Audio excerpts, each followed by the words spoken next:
और ये हमारी कमजोरी है। जिस समाज को डॉक्टर अंबेडकर के रास्ते पे चलना चाहिए था, जिस समाज को ये चीज बोलनी चाहिए थी कि हमारे लिए एजुकेशन सबसे पहले आती है, हिंदू की दौड़ में चल रहा है। हो कौन आप? हिंदू हो आप? सोचो भी एक बार।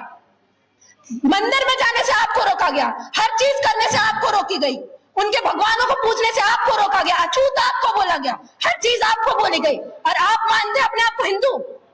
अगर सब हिंदू भी हो जाएंगे तो आप मुझे गारंटी दे सकते हैं इस चीज की कि ये देश डेवलप होगा, ये देश अमेरिका के जैसा बनेगा, ये देश चाइना से कंपीट करेगा?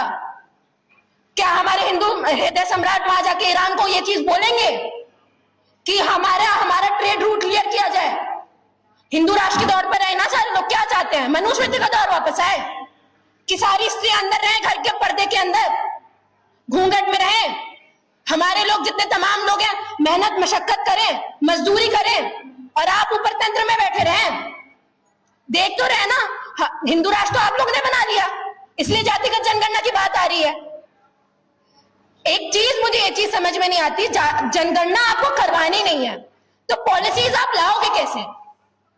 अधिकतर देश जितने भी डेवलप, चाहे यूएसए हो, यूके हो, जर्मनी हो, फ्रांस हो, स्विट्जरलैंड हो, almost each and every countries which are developed today are doing their census, and what you are doing कि हिंदू बना दो लोगों को, मुसलमान घोषित कर दो, देशद्रोही घोषित कर दो। अगर लोगों की जनगणना आप नहीं करवाओगे तो आपको पता कैसे चलेगा किन लोगों के लिए कौन सी पॉलिसीज आनी चाहिए? और इनको डर है इस चीज से। मैं आपको आप लोगों को एक चीज बता देती हूँ, ये क्यों नहीं करवा रहे जातिगत जनगणना? क्योंकि इनको पता है कि बड़े बड़े तंत्रों में हमारे लोग बैठे हैं, इनको पता है बड़ी बड़ी प्रॉपर्टीज हमारे अंडर में, इनको पता है बड़े बड़े एमएलए, एमपी, आईएएस, आईपीएस, बड़े बड़े बिजनेसमैन सारे हमारे लोग हैं। इसलिए तो डर है ना। डर है, अगर बता देंगे तो लोगों को भटकाएंगे कैसे? डर है, बता देंगे तो ये हमारी रेल में कैसे आएंगे? ये डर है उनको। और आपको लगता है यहाँ बैठ के, यहाँ ये सारी चीजें करके हम लोग अगर जातिगत जनगणना करवा लेते तो करवा ही लेते। निकलना पड़ेगा। ये देश अब उस मुकाम पे है, आज सरकार वैसी हो चुकी है, गूंगी बहरी सरकार बन चुकी है कि अगर आपको ऐसा लगता है कि हमारे प्रधानमंत्री बन जाए, हमारे मुख्यमंत्री बन जाए तो हमारी बातें होंगी, तो बिल्कुल नहीं।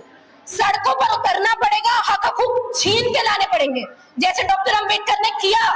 डॉक्टर अंबेडकर ने अपनी पार्टी बेशक बनाई थी। अगर वो ये चीज बोलते कि मैं पीएम बनने के बाद तुम्हारे लिए हक हकूक लेके आता, तो शायद मैं, आप जैसे लोग यहाँ बैठे नहीं होते। तो जितना आप लोग चिल्ला के यहाँ पे बोल रहे हैं ना, जितनी अपनी हिंदू करके अपनी रेलें चला रहे हैं, पहले इतिहास पढ़िए अपना। और आपको उन लोगों से सुनने की जरूरत नहीं है। ये मनुवाद, ये आतंकवाद, ये आतंकवादी लोग हैं। मनुवाद को ढोने वाले वो आरएसएस शाखा वाले हम लोगों को ये चीज बताते हैं कि आप हिंदू है कि नहीं है। आप बताइए, देश से गद्दारी करने वाले हमारे लोग थे, तुम्हारे लोग थे? तो ये सारी बातें, जातिगत जनगणना, ये छोटा मुद्दा, छोटा ही है। अगर आप लोगों को अपने हक हकूक के बारे में एक चीज पता चल जाएगी तो ऐसे तमाम मुद्दे आप लोग बेशक बहुत अच्छे तरीके से गवर्नमेंट से छीन के ला सकते हैं। तमाम वो लोग निकल के आए जिन लोगों ने ये प्रोपेगेंडा फैलाया था कि हिंदू हिंदू भाई भाई हैं, बटोगे तो कटोगे, जात पात की करो बिगाई, हिंदू हिंदू भाई भाई, ये तमाम नारे दिए गए थे। तो आप लोगों को ये चीज समझनी पड़ेगी, अगर आप उनके भाई हैं, आप उनकी बहनें हैं, तो आप लोगों के लिए कोई रेगुलेशन आता है तो उनको इतनी तकलीफ क्यों होती है?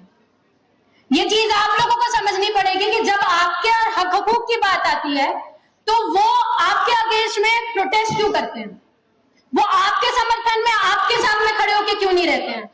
क्योंकि ये इनइक्वालिटी दिखाती है कि वो आपके इक्वल होने पे उनको कितना बुरा लगता है।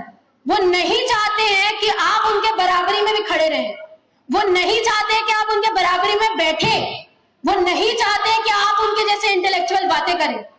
आपको एक चीज समझनी पड़ेगी कि डॉक्टर अंबेडकर जी ने हम लोगों को एक हथियार दिया है, बहुत ही खूबसूरत हथियार है, वो है एजुकेशन। अगर आपको लगता है कि धर्म का प्रचार प्रसार करके हिंदुइज्म को आप ठीक कर देंगे, तो डॉक्टर अंबेडकर भी हिंदुइज्म को ठीक नहीं कर पाए थे। जब वो अपने मौत के अंतिम समय पर थे, उन्होंने बुद्धिज्म अपनाया था। क्यों? क्योंकि उनको पता था कि जैसे शंभू जी हम लोगों से बात कर रहे थे, जब उन्होंने कहा था कि जातिवाद एक ऐसा महीन जाल है जो आप जिसमें उतना उलझते जाएंगे उतना ही और भी उलझते जाएंगे। और बहुत ही दुर्भाग्यतापूर्ण बात यह है कि उनका धर्म आज हम ढो रहे हैं। उन्होंने अपना धर्म इतना नहीं ढोया जितना आप ढो रहे हैं। जाति व्यवस्था उतनी वो फॉलो नहीं करते हैं जितनी आप करते हैं। ठीक है, उनके धर्म के देवी देवताओं को आप पूछते हैं, वो नहीं पूछते हैं। धर्म की रक्षा करने की बात, मंदिरों मस्जिदों की बात आती है तो आप उनकी रेल में सबसे पहले शामिल होते हैं। उनके बच्चे विदेशों में पढ़ रहे हैं, उनके बच्चे बड़ी बड़ी यूनिवर्सिटीज में पढ़ रहे हैं, उनके बच्चे बाहर जाके अच्छी एजुकेशन ले रहे हैं। जो डॉक्टर अंबेडकर बोल के गए हमें कि हमें वो शिक्षा लेनी है, वो शिक्षा शेरनी का दूध है जो हमें फॉरेन यूनिवर्सिटी से मिलेगा, यहाँ की यूनिवर्सिटी से नहीं मिलेगा। यहाँ के लोगों ने तो बहुत अच्छा हम लोगों को नीचा दिखाने का एक तरीका ढूंढ लिया है जिसको कहते हैं रिजर्वेशन। उन्होंने ये चीज बोल दी कि इनके अंदर में हिम्मत नहीं है, मेरिट नहीं है, इसलिए इनको रिजर्वेशन चाहिए। बहुत आसानी से तो बोल दिया उन्होंने ये चीज। लेकिन अभी तो हाल ही में हमारे पास में एक डेटा आया यूपीएससी का जिसमें ये चीज बताई गई कि हमारे बच्चे रिटर्न में तो बहुत अच्छा क्वालिफाई कर लेते हैं लेकिन उनको इंटरव्यू में कितने कम नंबर दिए जाते हैं, या आपसे और मुझसे किसी से नहीं छुपा है। तो ये रिजर्वेशन का प्रॉब्लम नहीं है, ये इनकी सोच का प्रॉब्लम है। ये चाहते हैं एससी एसटी के तौर पर, ओबीसी के तौर पर जो रिजर्वेशन दिया जाता है उसको खत्म कर दिया जाए, लेकिन उनका रिजर्वेशन जो ईडब्ल्यूएस के तौर पर दिया जाता है वो उनको खत्म नहीं करना है। क्यों? वो हमको बोलते हैं ना कि हमें डर लगता है मेरिट से। आपके पास में मेरिट नहीं है, आपको भी जरूरत नहीं होनी चाहिए, फिर तो क्यों जरूरत है आपको रिजर्वेशन की? आपको भी लड़ लेना चाहिए। लेकिन उन्हें पता है ये चीज, ये रिजर्वेशन, ये हक अधिकार जो हम लोगों को डॉक्टर अंबेडकर ने यहाँ पे दिए हैं ये बहुत जरूरी है। और इसी की वजह से हमारे तमाम लोग, तमाम प्रोफेसर आते हैं और अपनी बात यहाँ पे रखते हैं। मैं आपको एक एग्जांपल दे रही हूँ, गलगोटिया यूनिवर्सिटी में तो रिजर्वेशन नहीं है, प्राइवेट यूनिवर्सिटी है वो। तो इतना क्यों देश का बेड़ा गर्क कर दिया? ग्लोबली तो ट्रोल कर दिया आपने हमें।